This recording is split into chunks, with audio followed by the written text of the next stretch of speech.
Unboxing dumpling squishy na umiilaw! So mga kadigot, kitang-kita nyo, kahit sobrang dami ka ng squishy, ay bumili pa rin ako ng kakaiba. So, nakakuha na ako ng golden, ng rainbow, ng glitter. Pero ngayon, kakaiba. Bumili ako nitong isang pirasong. So isa lang kasi, medyo mahal to kasi umiilaw eh. So isa lang muna. So mga kadigot, ngayon excited na ako. So buksan na natin. Kung bago pa, nakasilip pa. Oh. So ngayon, unboxing natin. Ayan, kayo ang unang makakakita. Okay.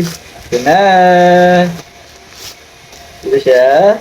I'm so excited! Sa mga kidog, ayan na. Okay. So, kahit umiilaw siya, meron pa rin rare ito, oh. Ayan, ang mystery sa kanya ay rainbow. So, ayan, ito yung rare na makukuha natin na umiilaw. Okay, ngayon, buksan na natin. Ayan, sana makuha natin yung mystery. Pero kahit hindi mystery, okay lang kasi nailaw naman to. Ayan na. Okay, ito na.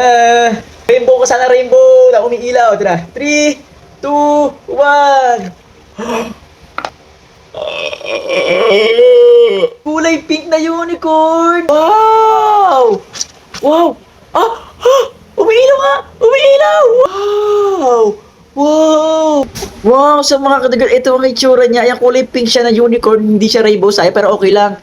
Tapos yung loob niya, wow, ang ganda. Kulay pink na mga bilog-bilog din sa loob na may star. So, pailawin natin. Parang, ayun! Wow, maganda! So, dali natin sa dilim.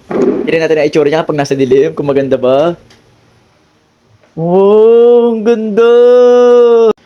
Wow, grabe, ang ganda! Sa buong buhay ko, first time pala makakita ng ganitong squishy!